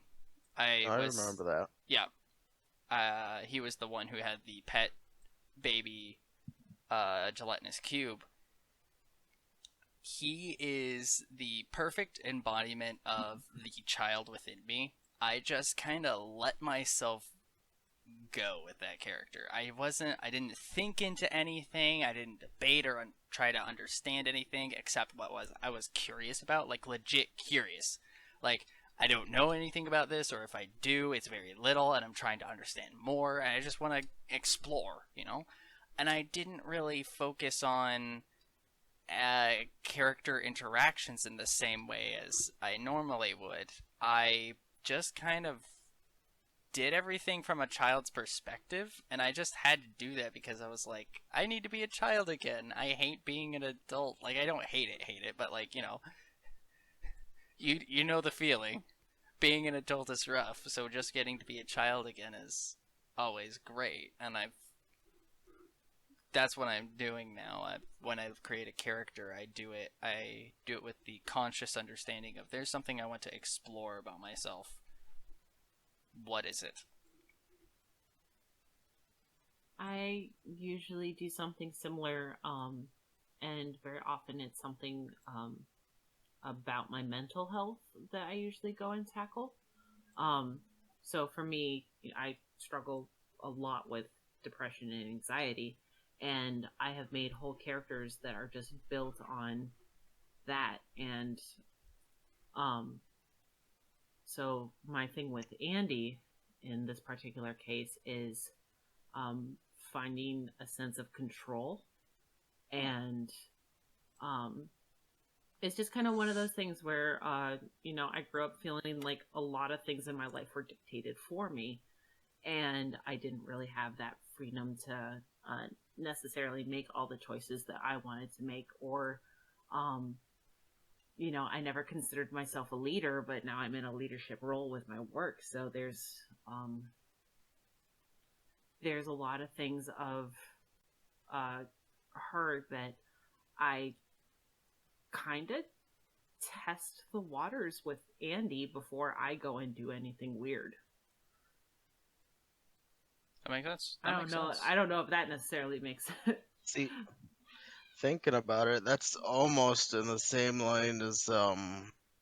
Thordis's for me. Yeah, it was he initially started um uh, with like the anxiety and depressive side of me, as well as with agoraphobia, and I hate social interactions. Social interactions terrify me, and I don't like being out in public around people. It drives my anxiety up, and that's how Thordis was in the beginning. He didn't want to be out and about. He stayed back at the base and in his safe houses when the rest of the party was out in the town.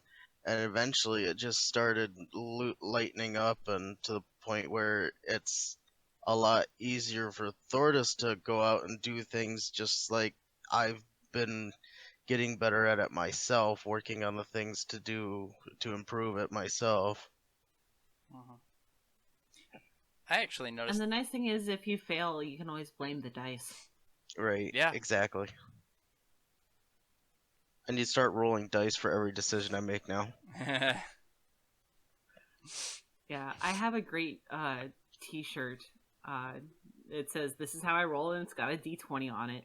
But instead of being, a natural 20 on top, it's an 8. And I get questions almost every time I wear this shirt of like, an 8's a bad roll. Why are you wearing, like, why is that how you roll? And I like to tell people, I like to think that I have good enough modifiers to get by with anything that I need to do. Mm-hmm. Nice. Yes. And Nice. yeah, I feel like, then additionally, like, hey, if I'm not going to make a good roll, then maybe I need to go ask for help and get advantage, just like these weird little things where Need I'm somebody like, to give you the help action. exactly. So D&D is just one of those weird things where it's like, oh yeah, like maybe I should go ask for help so that I can actually do this right the first time and not make this harder on myself. Right? I feel like Dungeons and Dragons also, at least playing 5e, actually in my having in the combination of having played 5e and knowing that 5e is the keep it simple stupid of 3.5, it's really made it really helps me to understand that, hey, all of these things that you want to do, they're all offshoots of the same general idea. Like, performance. What is a performance check? Well, it's a lot of things. It can even be an acrobatics check, what some people might consider to be acrobatics, others might consider performance, like just doing a bit of a flip. It's like, which one is it? It really depends on I how think it you're depends doing it. on your goal. Yeah, and Mm-hmm. as a result, looking at that from the real world, you can see that there's actually a lot that you have that you know how to do in the real world that you may not realize you know how to do, simply because you're not looking at it from the right perspective. You might be thinking, "Oh, I can't do a backflip because that's a that's heavy dexterity based stat." But then you're like, yeah, well, yeah, but if you're trying to show off to somebody, it doesn't matter it might not matter how skilled you are. Obviously, you gotta know how to do it, but still, if But you're hey, if you know trying to how to show fail off, forward, that might be yeah, might be one hell of a flip.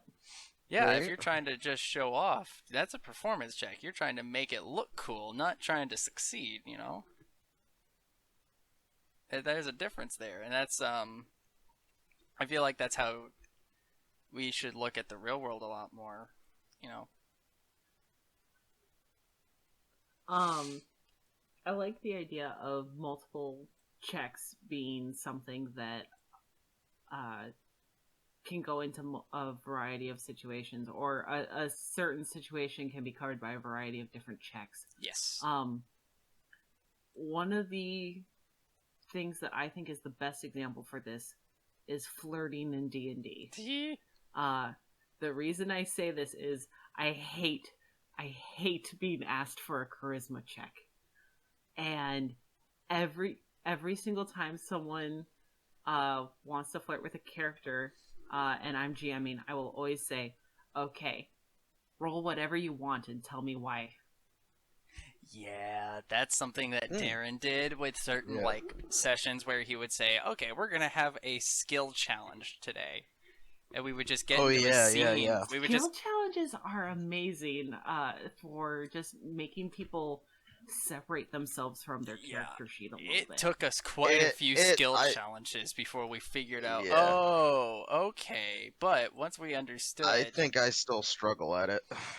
yeah, I think the big thing is with skill challenges, usually you have an idea of what you want to roll. So um, usually for me, I like to go for charisma, but that means that usually I have to think of something to talk about. And talking is actually one of those things that I find a little more difficult. Um, Probably can tell with all the ums and whatnot that that I keep everybody having says during this.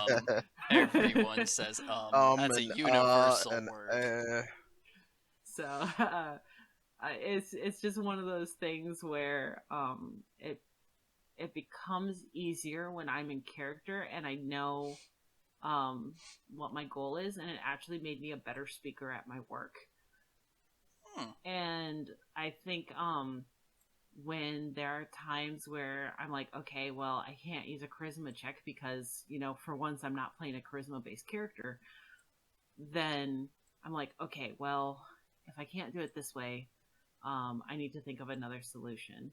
And, you know, usually I'll come up with something. If it fails, it fails.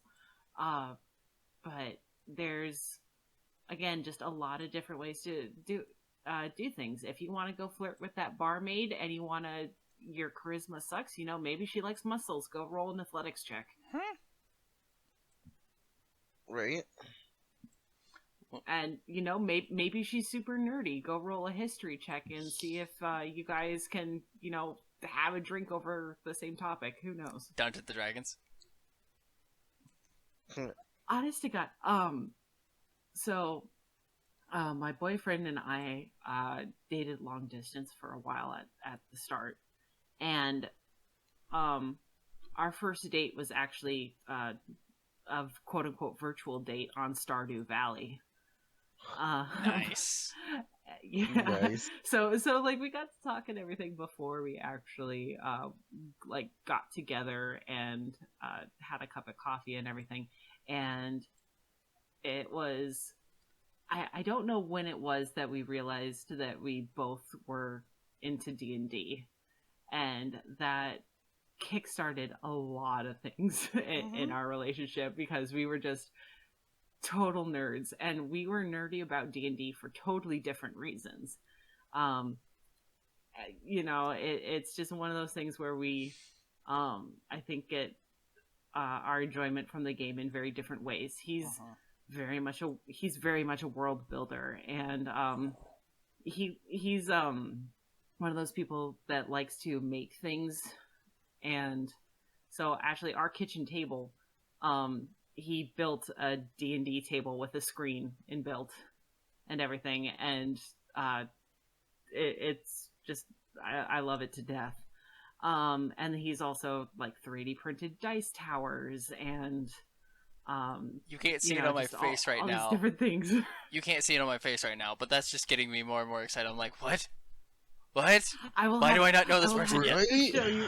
I'll Right? have to show you pictures, but it's kind of funny because like whenever we role play together, we're very different players.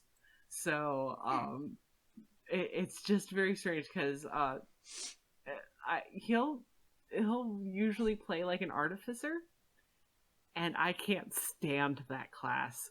I don't like it. I'll never play it. I find no interest in it at all. But it's just something that he seems to gravitate towards every single chance he gets.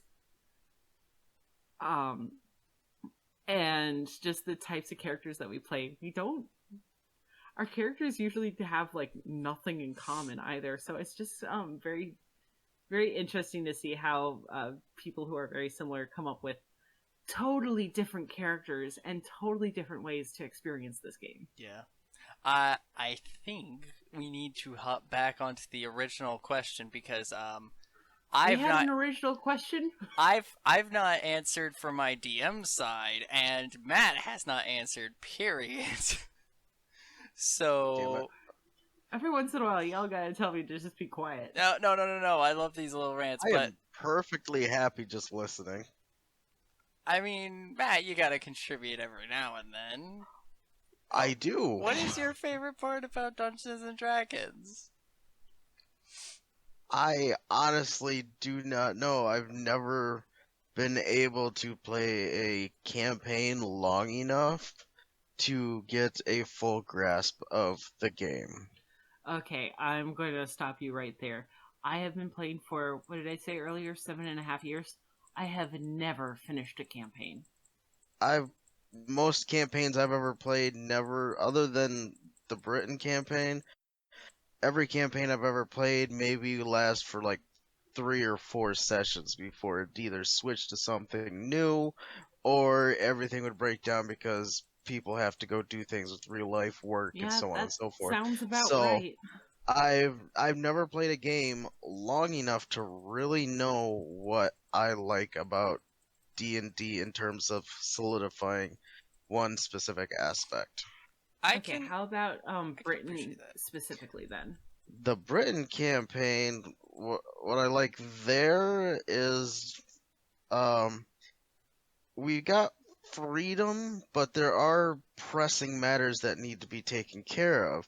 I also like the fact that the Leaky Cauldron, the inn that our characters own, is basically their home base, the source of income, and their basically livelihood when they're not adventuring. That's some of the biggest stuff that I like is like the home base, income generation, and the whole RP of it all. Yeah. I almost Owning wonder things. if you like to play those sort of strategic resource video games. Yes, I do like. Very Civ 6 sort of games? I play like Hearts of Iron 4. It's resource management, World War II, combat game.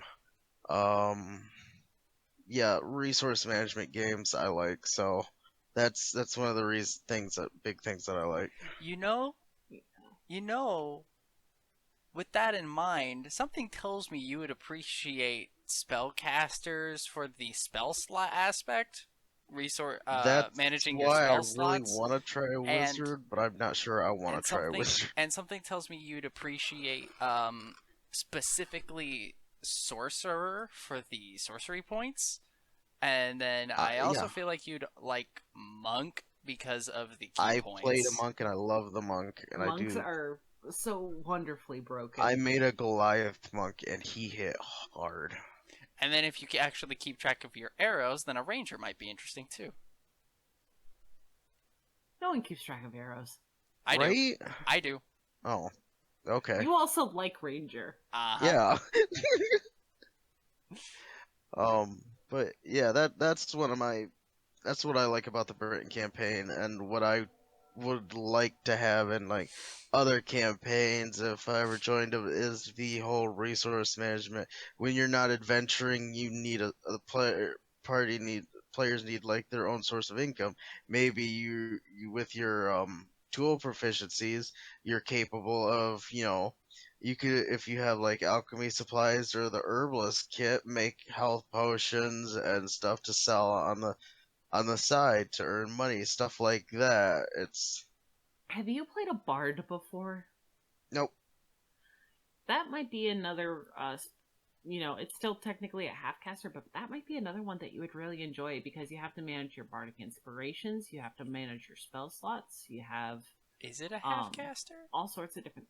I think it is technically a half caster. I don't think it's considered a full caster. Really? Joe Cat in Joe Cat's videos, Yeah. he said that only ranger and paladin were half casters. I'll have to look into Um, it. Cause like the D&D fifth edition bard character class. No, let's see. Half caster is defined by the number of spell slots I believe that you get at ah, certain levels. let me see. With warlock being an obvious exception. Warlock are the So, like, weirdest if I things. remember correctly, I believe that wizard and sorcerer have like the same sort of So if I'm uh, just spell chart, but I'm starting to doubt myself the more I talk. actually, let me look here. So it's 2, 2, 2, 2, 3. Half-casters are not able to know or cast cantrips, but they can learn up to 5th level spells. Yep, bards no So cantrips that would be paladin and ninth level spells. Yeah. Yeah, that's what I thought. It's just bards are incredibly versatile, which, fun little fact, so are warlocks. Like, they can be melee based. Have you seen the number of melee based spells they have? I'm not gonna get into that Yeah. anymore, but, like, if you I build it, mean, if you know how to build it, they can be incredibly melee based, and nobody pays attention to that. Everybody's complaining about, like, oh, they don't have enough spell slots. I'm like, screw that. I got a sword. well, yeah, that's kind of where my complaint is that you pretty much have to be a hexblade. Otherwise, you're still more of a utility caster. I do try to be like support and But utility most of the time when I I play greatly casters. appreciate utility casters. okay, but hold on. Let me look, because if I remember, there was a blade-based cantrip for Warlock. Which one is it?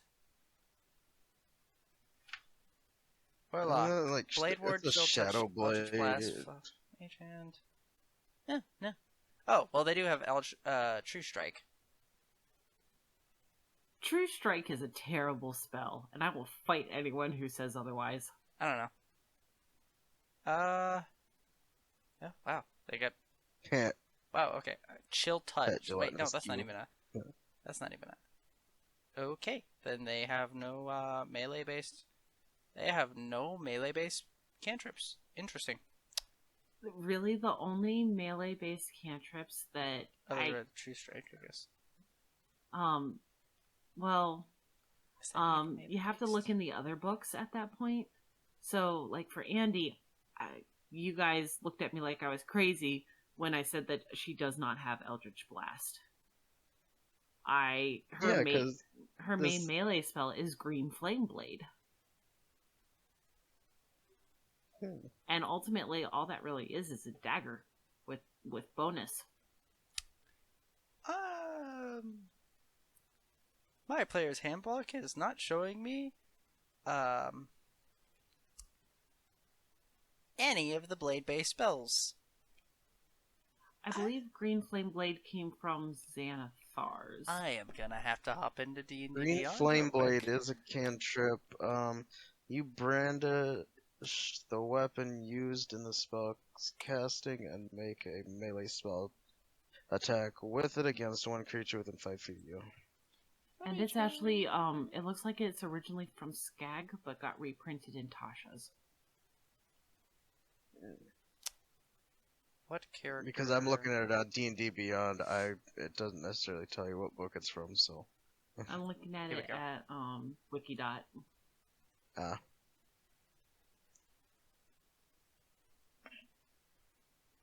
Oh, Shadow But Blade's a yeah, second level spell. Wait, no, Shadow Blade is a very good spell too. It's one of Create those a things that sword of solidified gloom. I think it works really well if you have that kind of vibe going, but I do try to keep things kind of thematic when I'm making a spellcaster. So it's one of those things where if Eldritch Blast doesn't fit the character, I'm not gonna cast it. No, that I completely respect that. But nope, stop. I think for Andy, my big thing was manipulation and focusing on not necessarily doing damage, but how do I get away from a tight spot? So banishment obviously was one of those things where it's like, yeah, I need this.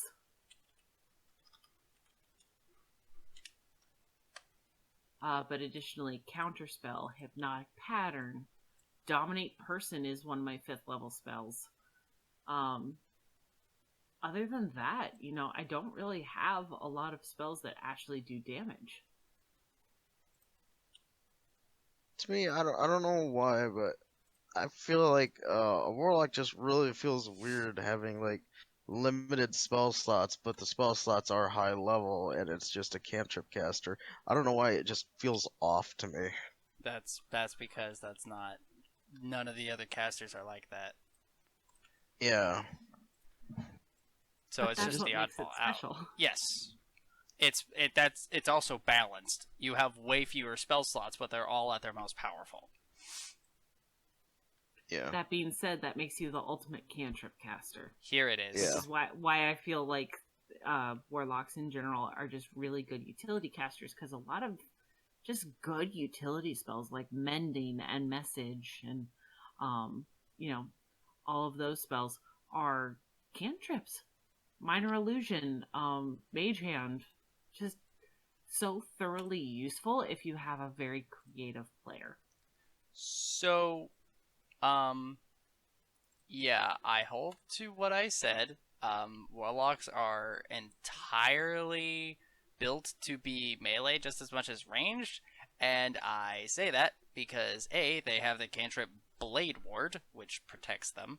They have the cantrip Booming Blade, so their melee attacks can cause extra thunder damage when a player moves. What else? What was it? I have to just say They have Green Flame Blade. Blade Ward is another one of those that just is a terrible cantrip. I literally just put Blade Ward 5e into Google, and one of the top questions is Blade Ward ever useful? I mean, I'm not gonna say whether it's useful or not because I haven't used it before. The But problem is that I've it used takes it an a couple of action. times. I mean, that's fair. But if you use that as an action at the beginning of if you like to get a high enough control, using it at the beginning of your turn, then you can better protect yourself when going into combat. Or if you're at the back of So the pack, thing expending a is, turn to use that instead could be very useful as well. So the thing is that it's essentially it's an action to gain resistance, right? And I think you are better served if you're trying to not take damage, would be to either use your action to disengage and run, or take a dash action, or literally anything other than stand there and get hit. Okay, I did not know this part. It says here's where it's crap. It lasts for 1 round until the end of your next turn. That is stupid. Yeah, so That it's is just one of the those dumb things part. where, like, I feel like your action can be better used in other ways. And the thing that kills players more than anything else in D&D is action economy. Yep. If you waste your action, it will come back to bite you in a balanced fight. You can't waste your time with spells like Blade Ward. That's fair. However, I feel my point still stands with again, you have Booming Blade, which is really good. You have Green Flame Blade, Sword Burst, which is self 5 feet out, and boosts with boosts at certain levels. You have Thunderclap, which also boosts at certain levels. So, I mean, there are a lot I think of that those melee are definitely cantrips. better options. There are a lot of melee-based cantrips, and as a result, I see no reason as to why a warlock could not be built as, like, an insanely powerful melee-based character. There was something else. What was it? I remember my my other DM, my DM for Monday nights. He and I were talking, and we said something where you could use an what was it?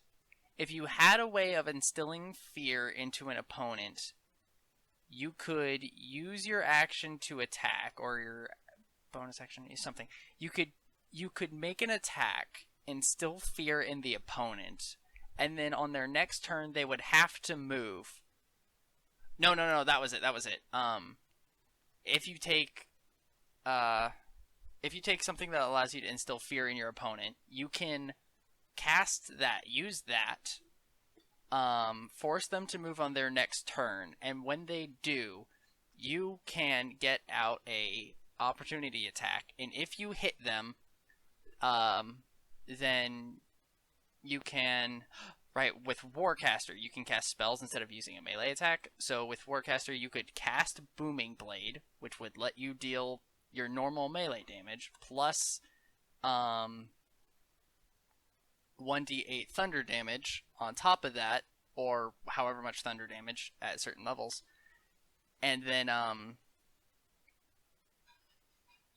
if you took Sentinel, if you managed to successfully strike an opponent, they would lose all their movement. So basically, you can use all of this, if you build it right, mechanically, you can break the opponent using a melee warlock, and that's where I'm kind of like, nobody's paying attention to the possibilities with some of the classes that you have, because you can get wild with it if you're just paying attention, the thing. right? I don't think so. Frightened doesn't mean that the opponent needs to run away, though. They just can't willingly move closer. Is it? Oh, you're right. Yep. You're right. But there are spells that basically force people to run away. Yes. I think, though, with attack of opportunity, I think that there is technically a stipulation saying that they need to be willingly moving away from you. Is it? I'd have to double check that one. pretty sure, but again, I'd have to double check to be 100% sure. And it's like, it, I know it's later for you guys, but wow. my brain wow. is not firing on all cylinders. Wow, we've been Yeah, how Matt's awake, I have no idea. Energy drink, caffeine. I'm good. I mean, Oh, yeah, that's I right. can You prepped. I can stay awake. I just don't know. I got a bang, so. I just don't know if the podcast episode should go for much longer, because like, to be 100% We're over honest. 2 hours. Yeah, it's been 2 hours on stream. Yeah, and 100% honest. We obviously have a lot to talk about. Yeah, which Yeah. is very, very useful for future podcast episodes. Not all in one episode. Yeah, no, and I do have to sit and sift through this audio and make sure I edit out any possible clips of the mic. I have to shorten any spaces where we got too much dead silence and all that, so it's kind of like... Hey, speaking of the video, did you ever send out the tweet like you normally do before we start the podcast? Nope, not tonight. Actually, yes. Didn't think so. Just after I did. Just after we started. you did? It was just after we started. I was like, oh yeah, tweet. So I did that out. Well, to those that have been listening and joining us tonight, and those who will watch the recorded version on YouTube, thank you for just listening. Yeah. Yee. And thank you, Flood, for joining. Well, thank you for inviting me today. Yee. It's been a lot of fun having you on. Alright, well, good night to all the viewers. I used that perfect moment of silence as the end of the stream.